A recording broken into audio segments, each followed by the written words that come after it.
Hello दोस्तों, good evening. आशा करता हूँ आप सभी लोग घर पर सुखी होंगे, साकुशल सापरिवार अपने घर पर स्टे होम स्टे सेफ की अवधारणा का पालन कर रहे होंगे।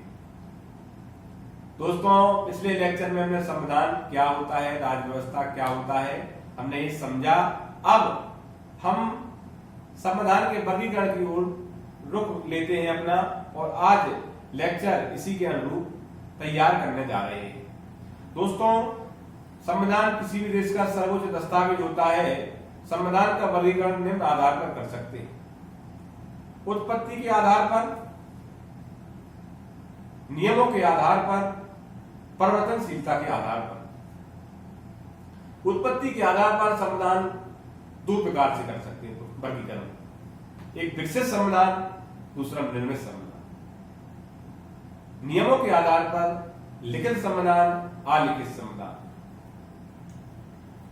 परिवर्तनशीलता के आधार पर दो प्रकार: नम्य लचीला परिवर्तनशील, दूसरा अनम्य कठोर अपरिवर्तनशील। इन शब्दों से ही संविधान को हम समझ सकते हैं, उसमें उसकी क्या प्रकृति होगी, उस देश में राज्य व्यवस्था की क्या प्रकृति होगी। दोस्तों, मैंने आपको बताया कि संविधान की प्रकृति समानुपाती होती है राज्य व्यवस्था की प्रकृति। हम किसी भी देश के संविधान की प्रकृति समझ जाएंगे तो उस देश के राज्य व्यवस्था की प्रकृति भी समझने में आसानी होगी।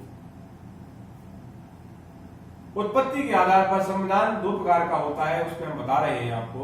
विकसित संविधान: विकसित संविधान का निर्माण किसी निश्चित व्यक्तियों द्वारा निश्चित समय में नहीं होता है, अर्थात यह चाक चौबंद व्यवस्था, चाक चौबंद योजना का परिणाम नहीं होती है। इसके लिए कोई योजनाबद्ध तरीके से प्रयास नहीं किया जाता है, अर्थात आवश्यकता व परिस्थितियों के अनुरूप इसमें परिवर्तन होता रहता है और निरंतर सृजन की प्रक्रिया से यह गुजरता रहता है। समय समय पर इसमें परिवर्तन होते रहते हैं। दूसरा, निर्मित संविधान।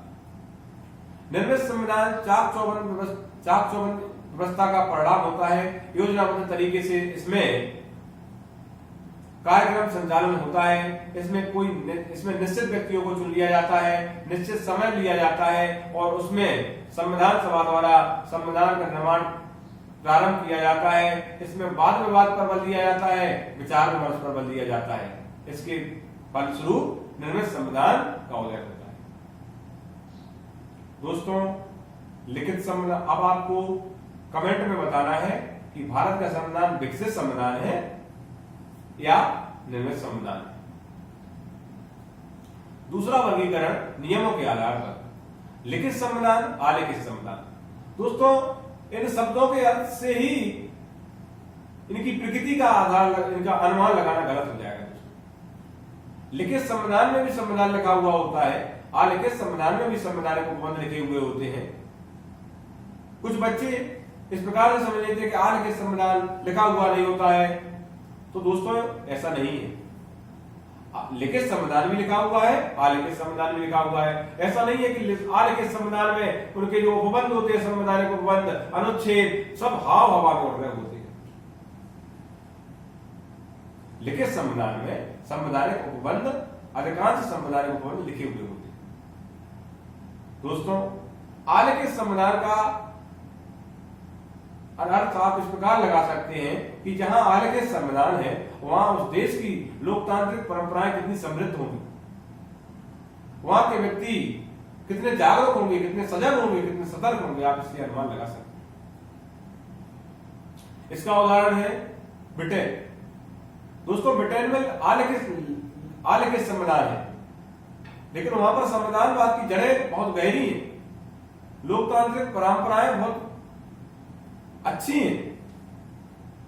लिखित संविधान में संवैधानिक उपबंध अधिकतर लिखे हुए होते हैं। और दोस्तों, जहां लिखित संविधान होगा वहां पर निर्मित संविधान भी होगा, क्योंकि संविधान लिखने के लिए किसी निष्कर्ष पर पहुंचना चाहिए। निष्कर्ष पर पहुंचते हैं, उसके अधिनियमन की तिथि होती है और आर्य के संविधान की अधिनियमन की तिथि नहीं होती।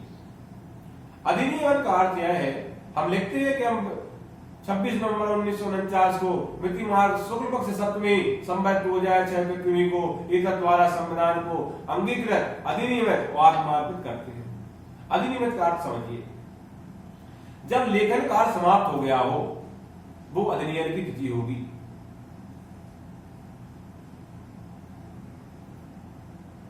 हम एक वीडियो बनाएंगे इस पे, written constitution versus unwritten constitution.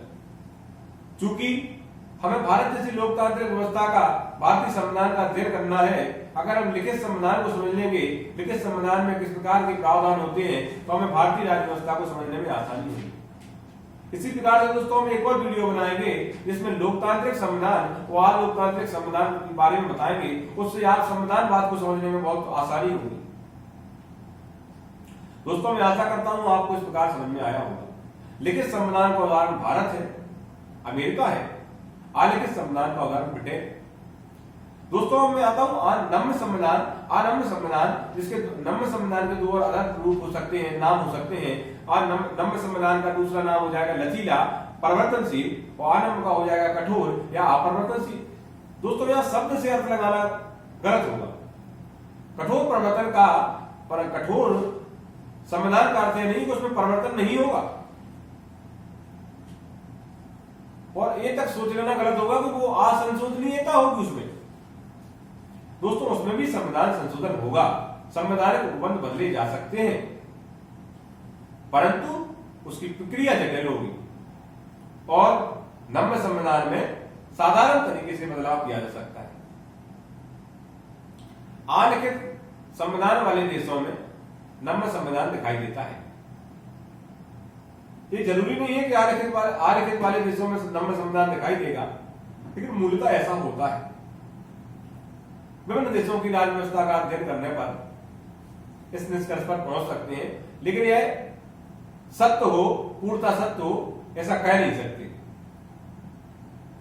उदाहरणार्थ ब्रिटेन में आलिखित संविधान है, विकसित संविधान है।